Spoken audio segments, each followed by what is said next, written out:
Negative numbers, multiplication, addition, subtraction and division. Now, the rules for when you are adding and subtracting and the rules for when you're multiplying and dividing negative numbers are very, very similar. If you have, when you're adding, you're adding two numbers together that are both positive, and you add the number. If you've got two numbers where one is a minus and one is an add, it means overall you take away them. If you've got one where you've got a plus and a minus, you take them away. And if you've got two negatives together, it actually means you're adding the two values. And these are exactly the same as when you're multiplying and dividing, because when you've got two positive numbers times together, you get a positive answer. When you get a positive and a negative number, you get a negative answer. When you times negative and a positive together, you get a negative answer. And when you times a negative by negative, you also get a positive answer. So let's have a look at a couple of examples. So if we look at some examples firstly of adding. So if I've got 3 add positive 2, well, these two plus here and plus means that actually we're going to just add the numbers. So we're going to do 3 add 2, which gives us 5. We look at another example. So in this one, we're going to do what is minus 3 minus plus 2.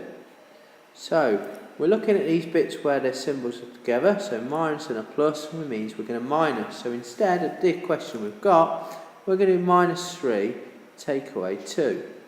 So minus 3 take away 2, be very careful, because when we're taking away 2, we're going to get further away from the 0. So it's going to be minus 5. So where we're looking is the key bit is where the symbols are connected. And one last example, I'm doing this space over here, we're going to do minus 2 minus minus 5. And where we've got these minus minus connected, it means we're going to add them. So we're going to do minus 2 add 5. Well, it means we're going back towards 0. So to get from minus 2 to 0, we add on 2. And then we've still got 3 more. So the answer will be 3. So some of you in your book may need to draw yourself a number line to help you answer these questions.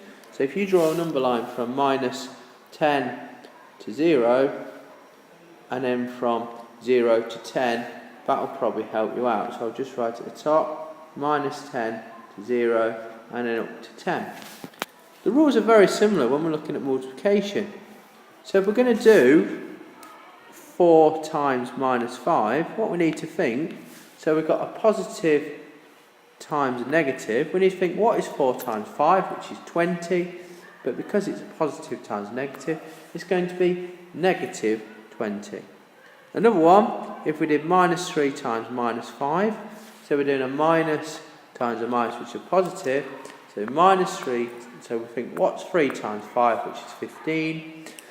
And minus times a minus is positive, so it's positive 15. So in your homework, you need to make sure you use these rules for your adding, subtracting and multiplying and dividing.